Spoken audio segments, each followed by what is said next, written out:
Germany has been in The Hague this week defending itself from accusations of aiding genocide, hands down winning this month's Not a Great Look award for countries with a history of genocide.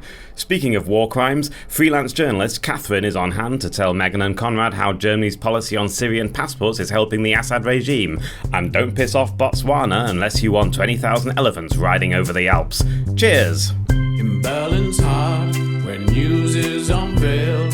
Megan and Konrad with German tales. The German news, it's tough to bear, but with Megacans, they're ready to head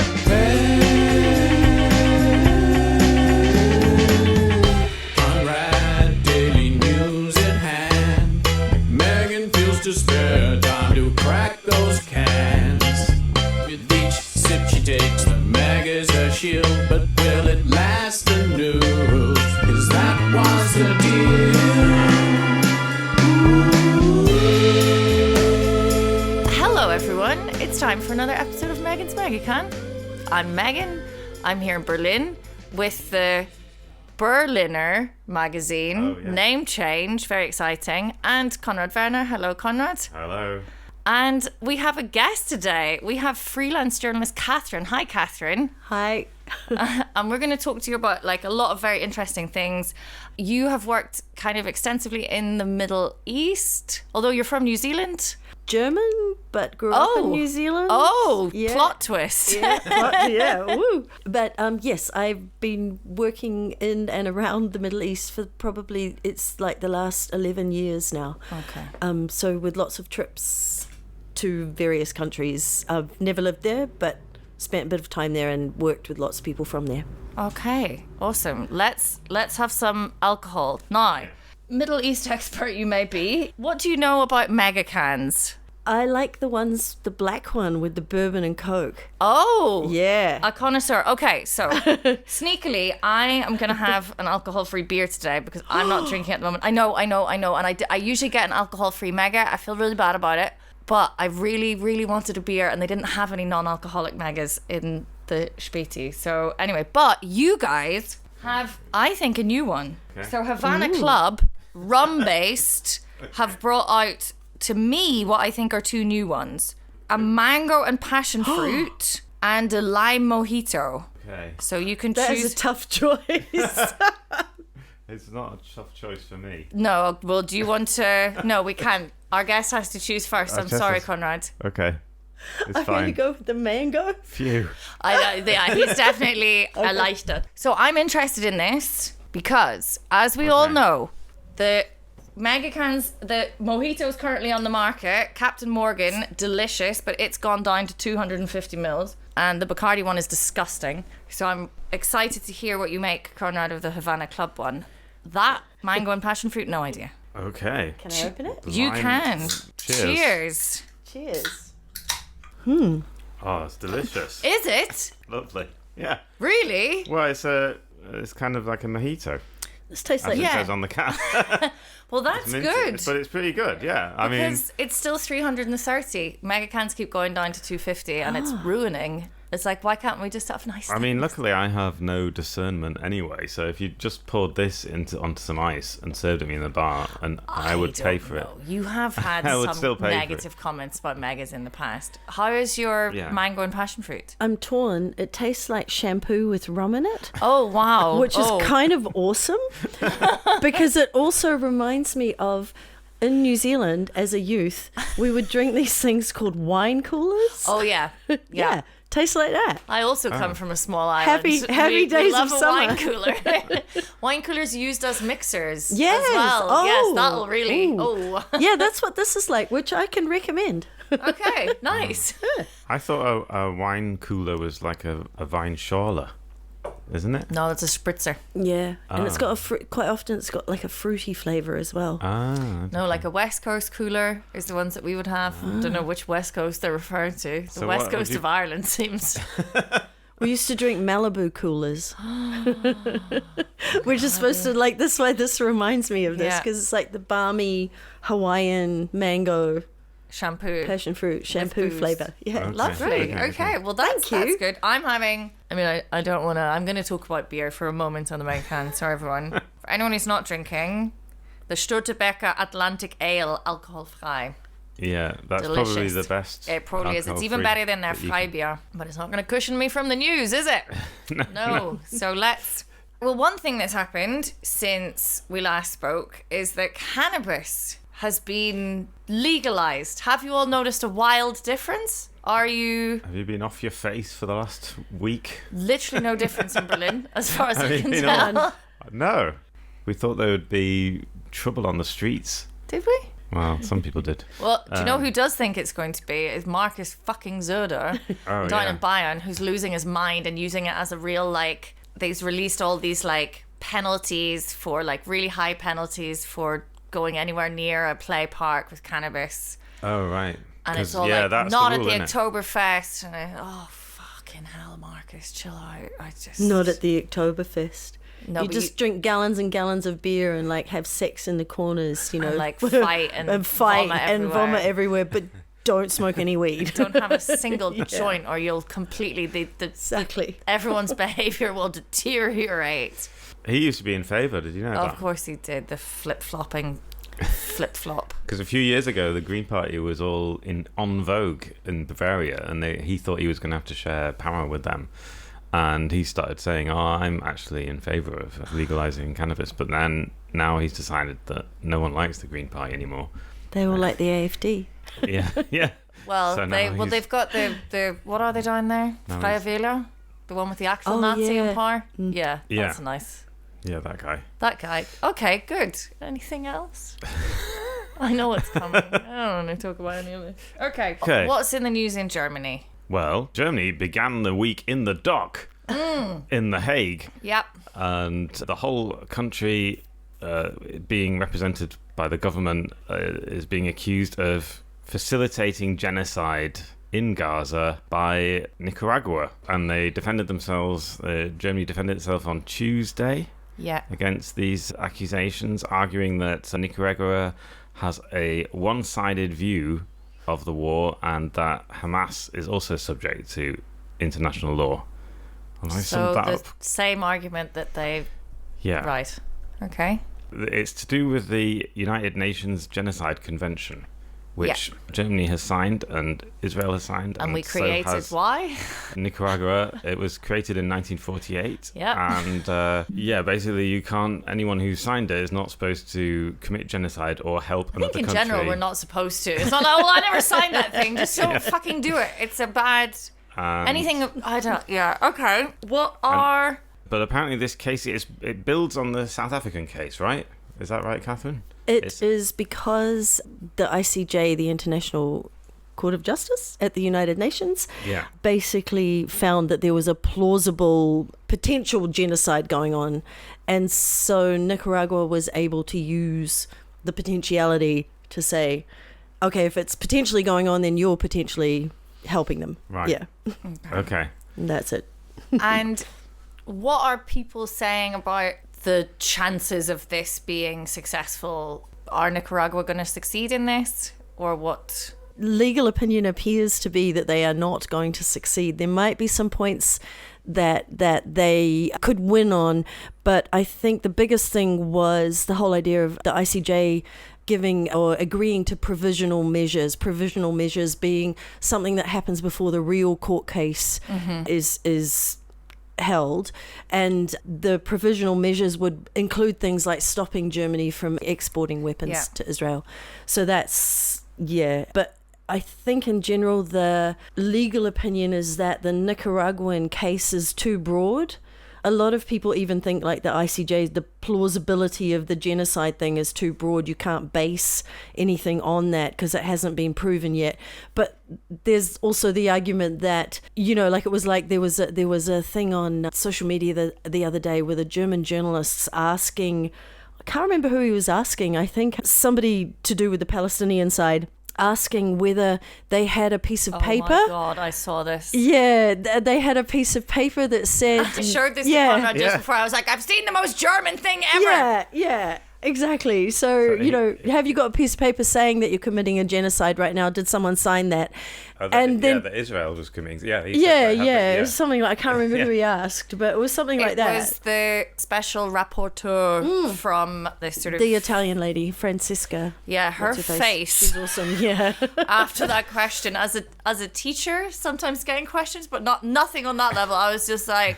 But whether or not this court case kind of legally, whatever happens with it legally, what do we think about the symbolism of this? Yeah, I think that's generally been people who are, I hesitate to say pro-Palestinian, but that, people who are for the Palestinian cause have been quite pleased about it because they see Germany's sort of firm support for Israel as something that is not correct, damaging, all this kind of stuff. And so they think that the fact that Nicaragua is bringing this court case is just symbolically really great. And I think people have even said it's kind of like the global south turning on the west, these countries that don't often get a big international stage to kind of say, hey, hang on a minute, you're doing a bad thing. So the fact that they've even been able to say this and take it to the ICJ is seen as an achievement, even if they don't get anywhere. Yeah. And you should probably mention that Germany is the second biggest supplier of weapons to Israel. According to SIPRI, over a 20-year period, from 2003 into 2023, German governments approved nearly 3.3 billion in arms exports to Israel.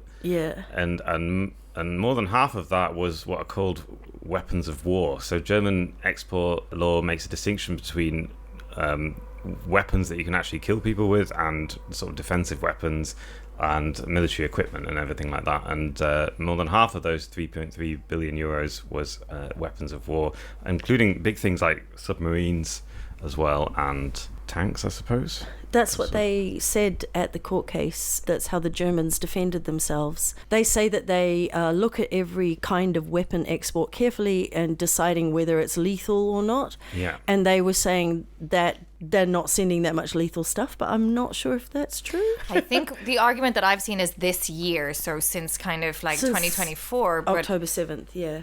No, like since I think from January, they're like, not so many this year. And I'm like, okay. But according to another legal suit that has been filed just today, I believe, by the ECCHR, the European Centre for Constitutional and Human Rights. That's right. They say based in Berlin. Based in Berlin. Based here, actually. The office. They're around the corner. Yes. Yeah. They said that in 2023, Germany granted exports of 3,000 tank defensive. Tank. This is where we do live translation, everybody. It's like we're really at the UN.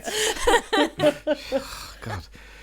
10,000 shells for Israeli tanks were approved in 2023. And on that basis, amongst other things, the ECCHR has filed a lawsuit on behalf of 5 Palestinians in Gaza whose families were killed by Israeli rockets. That is because you can only file these cases if you have someone in Germany, if you have someone who is directly affected. I'm just going to jump in now and tell you that the ECCHR are also the people that were some of the prime movers behind the Syrian war crimes case that was the first use of universal jurisdiction in the world to punish a Syrian war criminal. And they were successful here. So they've got a bit of a rep. They've been around for a long time, but they really know what they're doing. And if, the Nicaraguan case might not do so well, but these guys probably, I don't think they would do it if they didn't think they had a chance of getting somewhere. The other thing that's going on is what is called lawfare. You've heard of lawfare? It's like warfare, but with law. So it's like what happens in lawfare? What happens in lawfare? It's basically using the law to like file cases that advance your cause, whether that is PR wise. So there's a lot of that going on with the Palestinian stuff at the moment, especially in Germany. So you would advance your cause the Nicaraguan case could almost be seen as a lawfare thing. They will probably not win, or they will probably not get all of what they want, but they've certainly won in terms of public opinion. People have heard about it. Yeah. So yeah, that I think. Okay. Yeah, but the ECCHR, I imagine that they're being a bit more serious than that. It was hard. So they're to know. going to go to a German court and sue the German government, essentially. Can you explain a little bit about the Syrian war crimes case? Oh, the Syrian war crimes case was. Why was it? It was successful. It was a guy who was torturing people. Yeah, it's a really weird one. It's okay. Stick to the facts. Sorry. So there was a colonel. I think he was a colonel or a general. He was a high-ranking military officer from Syria who defected. And when he defected, he came to Germany. He was in Germany for, I think, 2 or 3 years, and actually supported by the Foreign Office and people like that in terms of getting his visas and things, because they saw him as being quite a positive person for the Syrian opposition talks when they thought that there would still be a political transition from the Syrian civil war. So he was over here and living his life, brought his family. I think his family is here, his daughter, his son, his wife, their kids, the kids, and then he was arrested. What happened is when people started, in 2015, when Syrians started coming here en masse, they would all be interviewed. And one of the questions that they ask them when they're being interviewed is like, have you committed any war crimes, or do you know anybody who has? So it's kind of, a crazy question. But some people actually said, yes, I have. not committed them, but yes, I've seen some people. Yeah. I know this person, they did this, they did that. It turns out that the German federal prosecutor was looking into this anyway. And this guy ended up, he was in charge of one of the kind of secret police stations where they would take people and question them. He didn't personally, we don't know, but we're pretty sure, he didn't personally torture anybody. He actually, and this is why it's quite a conflicted case, because he actually sort of some friends have said to me he actually let some people out on purpose. He facilitated their exit from the prison and then their exit from the country as well. So you had people from the Syrian opposition who were here going, oh, he's not that bad a guy. And then you had other people saying, but he was in charge of the torturers. And why, what is universal jurisdiction, and why right. did this all happen? Was this prosecuted in Germany? Okay, so Germany is one of the only countries in the world that uses universal jurisdiction is exactly what it sounds like. It basically means that you can apply the law to anybody, anywhere, anytime in the universe, including Syria. And in practical terms, the use of universal jurisdiction is often there's a relation to the country, So Germany could say, okay, I don't know, somebody in furthest Africa is doing something bad, let's put out a warrant for his arrest using universal jurisdiction. Ostensibly they could do that, but they don't do it that way. They basically, what happened with the Syrian war crimes cases, there were a whole lot of Syrians here. There were potential witnesses here. There were people who were, as with this case we were talking about before, and with the Palestinians being affected, there were Syrians here who had been affected. Some of them had been in this place and they had been tortured in this place where this guy was in charge. So those people were able to give evidence. Plus the guy was here, bonus points, because one of the other universal jurisdiction cases, I think they've put out an arrest warrant for some quite senior figures in the Syrian government that if they ever got to Europe, like you could arrest them, like you could. Yeah, and they would have to. Yeah, and they would then exactly deported to Germany, or what would happen? They would be. Yeah. They would be brought to Germany and put on trial. Yeah. Yeah, there's the whole thing of the weird thing of Interpol red notices as well, but they seem to be. Yeah, well, let's not go into that. Okay. Yeah, because I heard about this is they have some in Iran. They have some Iranian judges who have been sentencing people to death, and they want to. I think the ECCHR has represented some Iranian people as well who have been who say if these judges ever leave Iran, they could theoretically be arrested and sent to Germany and then put on trial. I mean, yeah, absolutely. I was saying before, the universal, at one stage, lawyers here wanted to use universal jurisdiction to arrest Dick Cheney. Right. Because if this American politician ever comes here, we're going to arrest him using universal jurisdiction because we think he's committed or been responsible for war crimes in Iraq. Yeah, Right. in the past, distant past. Yeah. So yeah, that's how it works.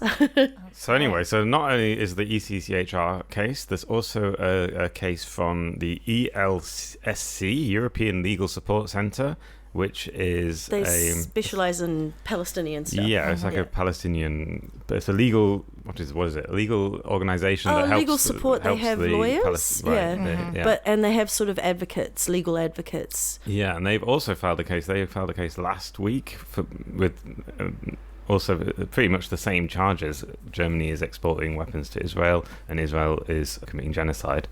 So therefore, that's against the law. And what else? and so, how is the German government responding to all this? What are they saying? What are they going to do? I mean, it is kind of politically, it is quite a lot of pressure, I would imagine. Even if legally they could defend themselves, politically it is quite. I mean, Scholz has to react to this somehow, doesn't he? I don't know. Have you seen anything? I haven't really seen anything. I haven't. Yeah, only then seen I wouldn't really be the. I've only seen the ICJ court case where they basically said, what you said before. Yeah. Nicaragua's got it wrong, we got it right. Yeah. Yeah, and they have this sort of one-sided view or whatever they can say. I don't know. I think that in the long term, I think that it's going to be difficult for Scholz to keep it going. I mean, even Joe Biden has started saying, "Okay, it's enough with the mass murder now, Israel."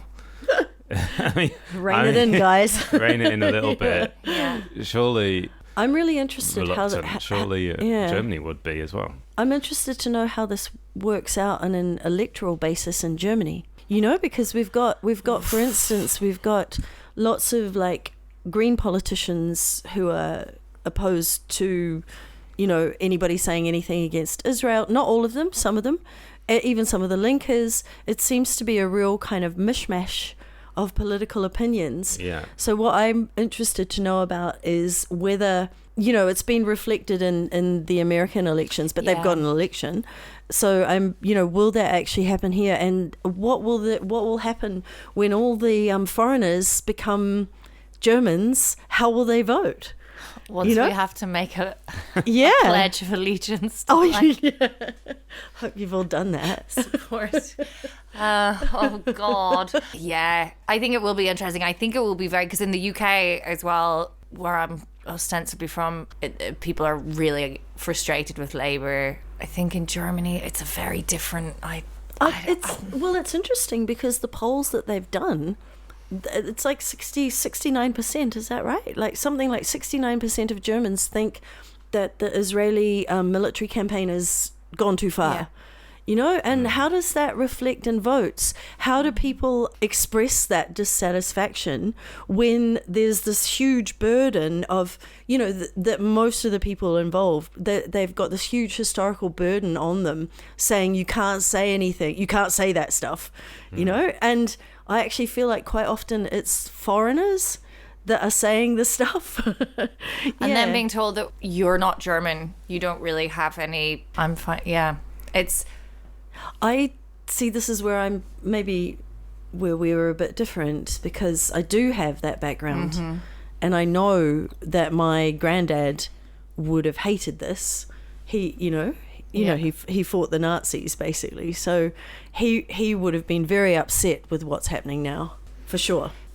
Yeah, it's going to be interesting. I can't seem to make any sense of how it's going to go. I don't know if people will see it as an electoral issue here. Do you think they will? I can't see that happening in the way that it has become in the US and the UK. No. I think Ukraine might be more, and I think that there's already a suggestion that Scholz wants to see himself as the Chancellor of Peace. He wants the one who can go into the next election campaign. If he wants to do a ceasefire in Ukraine, then he will also try and organise a ceasefire in. I mean, it would. I don't know. I don't think he would do anything. I'm just like, dude, you're. But he doesn't. But he doesn't seem like a bad guy. You know, like he's not necessarily a bad guy. I can't seem to get a handle on him at all because he's just like... Yeah, he's just useless at communication, obviously. You know, Yeah. like, you know. No, yeah, he doesn't. Habeck's the chatty one. Anyway, Chatty one. Right. can we talk about this other story that you were talking about? Oh. You wrote a really interesting piece about Syrian passports.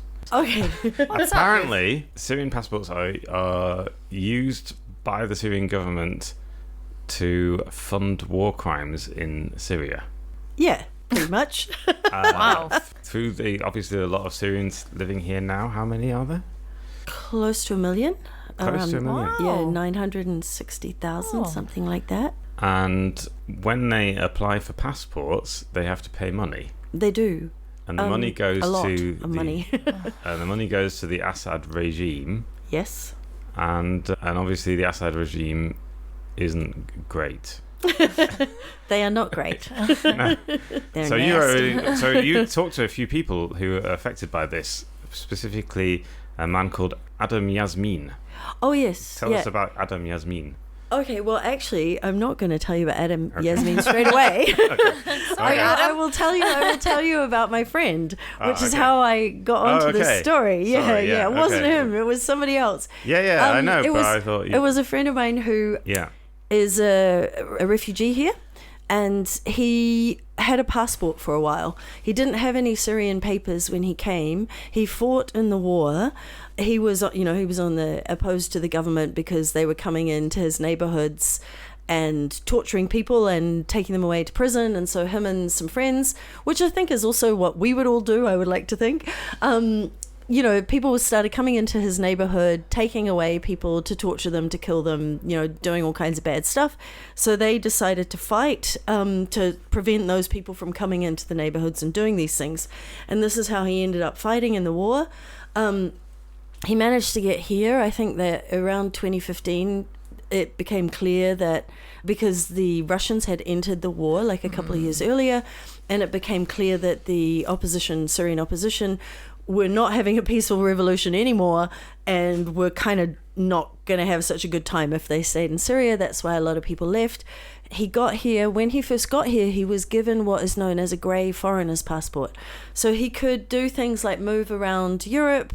He could use it as an ID, to do various things like extend his residency permit, things like this, and other, things that you would use identification for.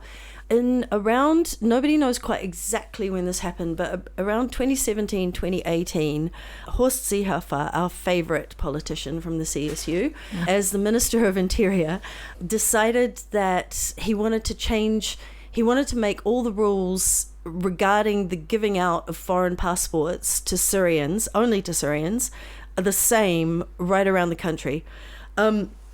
So you couldn't he basically said Syrians can't have the foreigner's passport anymore. They must go to the Syrian embassy and they must get a passport from the Syrian embassy. The Geneva Conventions say that no asylum seeker or no refugee should have to go back to the embassy of the country that they fled from. In actual fact, it endangers their legal standing as a refugee, right? It's not just nice. It's actually like you shouldn't have to go back there because otherwise... they're a refugee for a reason. If you can go back there, you're not a refugee. So there's a whole bunch of stuff around this. It's basically, as some of the people who've been campaigning against this put it, it's basically Horst Seehofer made like a little tick on or a little note on the side of all those notes that the immigration authorities or whoever authorities have, saying don't give Syrians who are not confirmed refugees these passports anymore, these foreigners' passports. Tell them that they have to go to the Syrian embassy. So the Syrian embassy is apparently like a total shit show. There's apparently, like I spoke to campaigners who like worked to say this is rubbish because it's not a law. It's really just a note in the side of, a whole bunch of other notes. It was a directive. It's not a law. It's not a rule. It's not even written down. Verordnung, not in it's just a Verordnung. It's bizarre. Yeah, totally. And what it's doing is that the people are having to go to the embassy which is horrible and traumatic for them. For instance, there's quite a well-known activist called Wafa Mustafa. Good name. What a class name. Yeah, but her father was kidnapped by the Syrian regime and she has not seen him since. She's been a super strong advocate of finding the missing people of Syria kind of thing, and there's a group that does that stuff. And for instance, she went to, in this campaign, I didn't speak to her, but it's in the campaign notes. She went to the German authorities and they said, we need a piece of paper you need to show us a piece of paper showing that your father was abducted by the secret by the secret police gangsters. And she's like, are you fucking kidding me right now? It's always a piece of paper. As a slight aside, like, this is my partner is from Belarus and has only just been given an exception to get a German passport without having to renounce his Belarusian citizenship, and this took years. He has been in Germany since he was 10 years old. I am not going out with a younger man. And he eventually, and it is unsafe for his family to go back, it is not, and Belarus, he had to do all of this other stuff and get a new passport in order to be able to, and he's like, I don't want to fucking give them money as well to fund. He's down volunteering with Ukrainian refugees when they were all around. Like, he was like, I'm not doing this. And the only thing that worked was when he eventually was like, fuck it, I'm gonna have to go through, because he's not in this extreme danger like these people, but he was like, I'm gonna start this process with the Belarusian authorities. And he gets his Antrag formula, his form, and he's like, oh, they want my dad's address. I can't give them my dad's address, like, that's not. So he goes back to the German people that are doing the passport thing, and he's like, there's a form I can't fill out. This is actually him being like, this is what they've said about them. They've made my father's organization terrorist. They're putting people in jail. And he goes like, I can't fill out this form. They're like, oh, literally, that's what made the difference. They're like, oh, you can't fill out a form. Now we can say that there's like paper. Well, what the thing with the Syrian passports is they have and one of the big problems is, and so this whole thing comes back to a sort of an anti-migrant feeling, because in 2015 we had all these people coming, right? Syrians came, and previous to 2015, 99.5% of all the Syrians who came here were being accepted as confirmed as refugees, right? So there's a difference between being a refugee and being somebody who has subsidiary protection. Subsidiary protection means that you left your country because you're in danger. So there's like a civil war or something. So you've come here, but you're not directly in danger. You weren't a political activist. Okay. You weren't a fighter. You just like fled the country because there's a civil war, and basically you can have protection. We will protect you, subsidiary protection, but you're not a confirmed refugee. And what seemed to happen from 2016 onwards, the numbers of Syrians that were accepted as confirmed refugees went from 99.5% to around 30%. Jesus. Because the Germans, not the Germans, but maybe Horst Seehofer, they didn't want them staying. Because if you're a confirmed refugee, you can stay here forever. If you have subsidiary protection, when your country is safe, you must go back.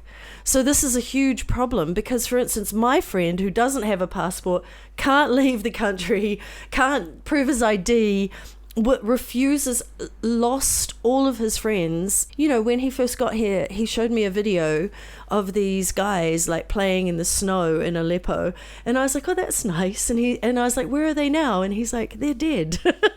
So he kind of like, he lost everything. He refuses to go to the embassy and pay the government that killed all of his friends, that ruined his life as a 23-year-old.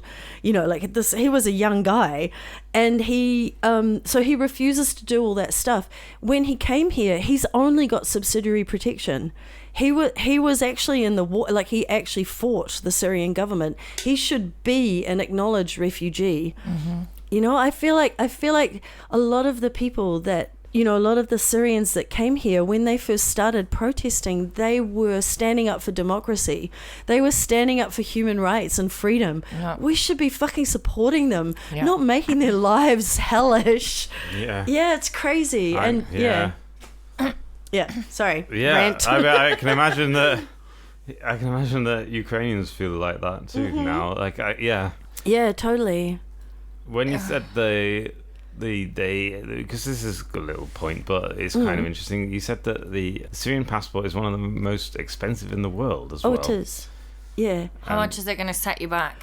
They won't give it out for more than 2 years. Fuckers. Yeah. And the cheap ones are supposed to cost 250, but apparently euros. But that's only for 2 years. The German one costs something like 65 and 120 if you do like an expedited process. Yeah. Do you know the other most expensive passport in the world, which wasn't in my story, is the Australian one. Oh. An expedited Australian passport will cost you 300 Australian dollars, I think. Yeah. So it's sort of around 200 euros. You know, are they like the Syrians? I don't know. But I'm from New Zealand. They're evil. Sorry, Australians. No, you know, so and then the most expensive ones cost between 750 and 1,000. But there's also quite often, they have to bribe people. So it can you know, at the embassy and stuff. So that can be problematic as well. And when I was saying that there's a kind of a shit show at the embassy, apparently there's lots of videos going around, and I haven't seen them, but other people have, of the Syrian community has these videos of people who like walk into the embassy, and because of everything that they've gone to, they just have an absolute meltdown. Like start screaming in the embassy and like have to get out, and yeah, it's horrible. But it's horrible. It just is so like unnecessary, and it's just this other form of like bureaucratic violence that we Welcome to Germany. I know. And it's like, and I can also see people just being like, yeah, but what's the problem? You just go to the embassy, you feel like they're like, no. Like, it's not. I have been to the Ausländerbehörde once as a support person, and I cried. It's horrible, isn't it? It's horrendous. Yeah. It's awful. You're just in this thing, and to then have to go and do that at a regime which is responsible for killing all your pals and cough up loads of money, and like 250 euros for 2 years, and presumably you can't work with this status. You've got, like, where are you getting? Oh, I think they can work. Oh, like, they can. You can still have some sort of ID. I think there's lots of different levels of. Okay. We could go back to Adam Yasmin at this stage. Oh yeah. Sorry. We haven't forgotten you, Adam. Yeah, well, Adam Yasmin's an activist in this area. Right. Go on. What would you like to say about Adam? No, Yasmin? I'm glad you circled back, because I felt like the listeners were gonna go like, no, who the hell is that guy? Who's that guy? He brought him up and then. Oh my God, he was amazing. He's really interesting. Yeah. Go on. He spoke. I spoke to him on the phone. Like, I rang him to do an interview with him because he's like part of this campaign to, like, you know, remove this regulation or directive or whatever the hell it is. And he got on the phone and he was like a German. I thought I was speaking to a German. He spoke better German. Like, I mean, I speak kind of average German, but it was just like, oh my God. I really thought I was talking to a German. I thought he was going to say, I'm just going to put Adam Yasmin on the phone. Mm-hmm. And he's learned German. He's part of the young SPDs, you know.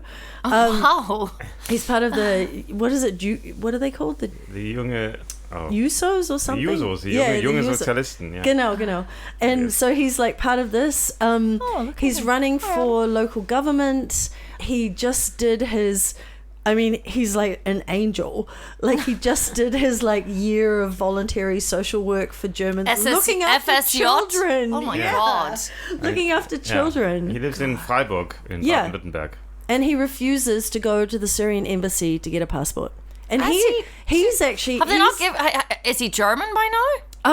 I mean, like. Well, what more do you have to do? Well, no. This is what he wants to do. He wants to get his German citizenship now, but they've told him to do that. He has to go and get a Syrian passport. He's actually an anerkannter Flüchtling. Like, he's actually a refugee. Yeah. So he shouldn't be going there at all, according to the Geneva Conventions. And I don't think Syria is on the list for passports that you don't have to.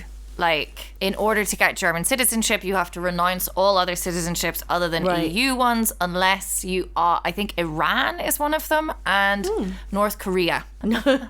That is just from like my partner's spirit. Like, right. Like, Okay. what are the how bad? Like Syria, bad. Belarus, bad. Yeah. Like, you don't want to be going pissing them off. Like, maybe let people, if they're like running for fucking political office or they've been here since they were 10 and they speak, like, if their whole thing is like integration and they don't, this dog whistle of, but German skills, everyone needs to speak German, they still can't. Dude, like, this guy is more German than all of us in this room. I'm not going to be in the young SPD, I can tell you that much. Yeah. And they're still forcing him to go and get this freaking Syrian passport for loads of money. Oh, God. A user membership card should count as a German citizenship. Yeah, you'd think, right? And FS, like the Freiheitssozialjahr, where that's a very German thing. I mean, to me, sorry, I'm just going to say one last thing about this.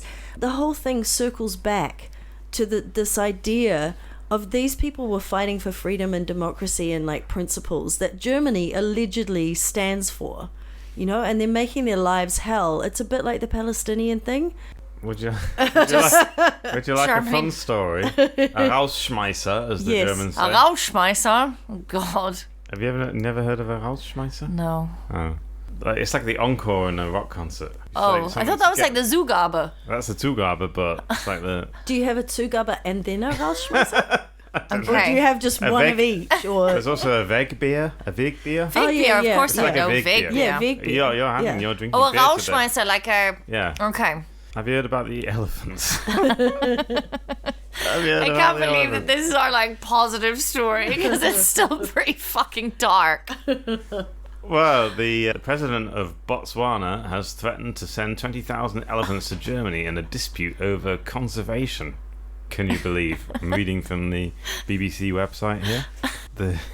I don't know. It's just funny. It's just the idea of 20,000 elephants. Absolute flex of being, we're fucking gonna send you 20,000 elephants, and it's something to do with in protests like Germany. Yeah. So you don't really want to. Maybe Nicaragua could send us some elephants instead of taking us to court. Yeah. I know. That'd be amazing. Nicaragua. What about some elephants? Yeah, it's gonna. So Botswana is the home to about a third of the world's elephant population. Did you know that? I did not. That's 130,000 elephants. How big is Botswana? That's a lot of elephants. I don't know. And apparently because they brought in conservation laws. Yeah. They've been breeding like elephant rabbits. Wow. Now they've got too many and they've been giving them away. They gave some to Angola. What did Angola do? To piss them off? Shot them all. No, Angola, and they gave some to Mozambique, which is also nearby. Okay. And now there was a complaint because some German minister said that they want to bring in restrictions for hunting trophies, extra restrictions, and the president of Botswana took exception to this and said that, actually hunting is good because we've got too many elephants. And how would you like it if you had 20,000 elephants? That's what he said. Yeah, you fucking deal with let them. Let us shoot our elephants. Or really, what really happens is that tourists come and shoot elephants, and which it's is probably a big. I mean, that's what I mean. It's kind of dark, but I don't know. I do like the image of just being like, "Fuck you! Here's 20,000 elephants." Yeah. Maybe we can put that can be one of the interim measures that the ICJ would be like, you need to do this. You need to immediately release aid into Gaza, and you need to take 20,000 elephants. Amazing. Good. Well, that's it. That's all the news. Nothing else has happened in the last 2 weeks. Cathrin, thank you so much for coming on. That was fascinating. That was brilliant. Thank you. Thank you for having me. How Sorry did you for like ranting. No, that was perfect. How did you like your mango and passion fruit Havana Club? Oh, it's really nice. Oh. Yeah. Now that I'm half, I've got about that much left. That's the thing, Tiny isn't bit it? left, yeah. They get better. They get better the do. more you drink of them. I have to say, I'm not sure if it competes with the bourbon and Coke, though. I mean, that is the classic. Yeah. That is the classic. And your Mojito, as we say in Northern Ireland. I finished it. It's really good. Oh, I'm really okay, happy good. with it. It's nice to be able to have a I mojito. don't even normally like them, but I think I prefer this to a normal one. To be honest, I don't think I've ever really had a proper mojito. Like, until I sort of go to Cuba. Because Havana. I don't think it counts to have like a plastic cup of it at the 1st of May. But they are also amazing. I'm not throwing shade on the Kaipis and mojitos of the 1st of May. I'm just saying that they're two different drinks. They're different. Okay. One of the greatest tragedies is that the Thai park stopped being allowed to serve alcohol because there was a Brazilian woman there who used to make actual Caipirinhas? Yes, thank you. That she used to make those like proper, like with, like she would sit there and they, I think that they would actually get quite drunk, and it was used to be one of the greatest things. You would go and have like a pad thai, several delicious caipirinhas made by the actual Brazil. She used to have a Brazilian have flag. nice things? No, because we're in Germany, love. And on that note, everyone, take care. Enjoy your elephant. Thanks very much. Bye, everyone. Bye.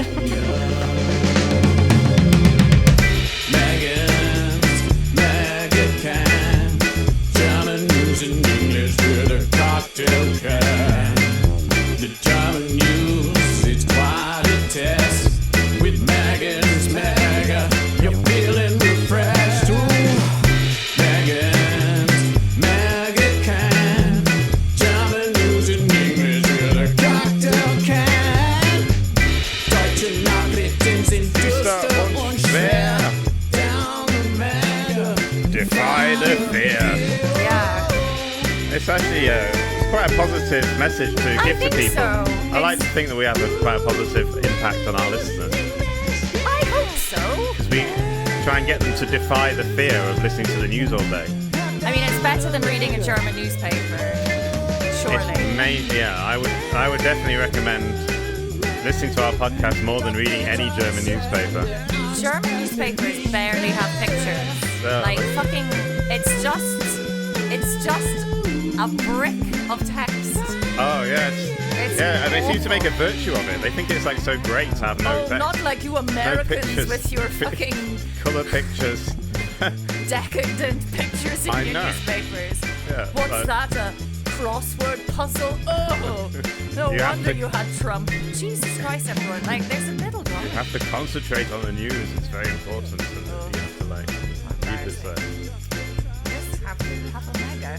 Have a mega. Give us a picture every now and then. Just a and- wee picture, maybe of, Yeah. a diagram.